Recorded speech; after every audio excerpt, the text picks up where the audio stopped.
میرے اللہ نے کہا والعصر، زمانے کی قسم ساری دنیا کے انسان ناکام ہے۔ ناکامی کیا ہے؟ جہنم۔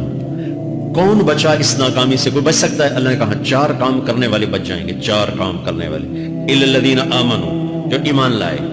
ایمان ناکامی سے نکالنے کی پہلی شرط ہے۔ وعملوا الصالحات، جنہوں نے اچھے اعمال کیے۔ اچھا عمل ناکامی سے نکلنے کی دوسری شرط ہے۔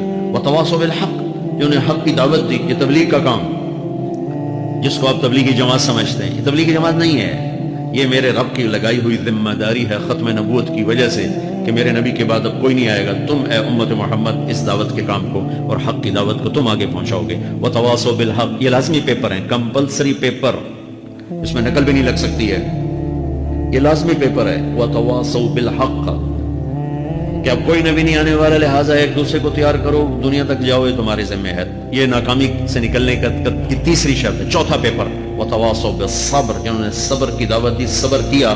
میرے بچوں، میرے عزیزوں، میرے بھائیوں، یہ 4 ضروری پیپر ہیں اپنی دنیا اور آخرت کی کامیابی کو حاصل کرنے کے لیے۔ یہ 4 ضروری پرچے ہیں دنیا اور آخرت کی ناکامی سے نکلنے کے لیے۔ والعصر، مجھے زمانے کی قسم، کیونکہ زمانہ گواہ ہے۔ زمانے کے اندر فرعون، قارون، حامان، شداد ڈوبے، برباد ہوئے، تباہ ہوئے۔ زمانے کی قسم۔ والعصر، مجھے عصر کے وقت کی قسم۔ یہ کیوں کہا؟ یہ ایک مطلب بیان کیا جاتا ہے، ولا عصر کے وقت کی قسم، کہ عصر کے بعد دن چھپنے میں ٹائم تھوڑا رہ جاتا ہے، تو اس وقت کاروبار میں بھی تیزی آتی ہے، سفر میں بھی تیزی ہوتی ہے، جلدی گھر پہنچیں، جلدی گھر پہنچیں۔ تو اللہ تعالیٰ ایک اشارہ فرما رہے ہیں والعصر، کہ تمہارے پاس بھی ٹائم تھوڑا رہ گیا ہے، یہ میری بات سن کے جلدی سے عمل کر لو، ٹائم تھوڑا ہے، جلدی سے عمل کرو، ٹائم تھوڑا ہے۔ پھر یہ صورت اتری عربوں میں۔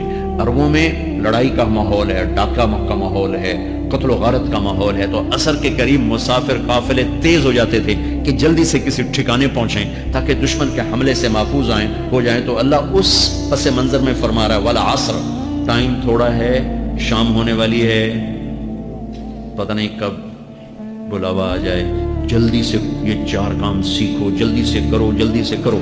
ٹھیک ہو گیا؟ تیسرا مطلب والعصر، عصر کہتے ہیں نچوڑ کو، خلاصے، نچوڑ، عصیر، جوس۔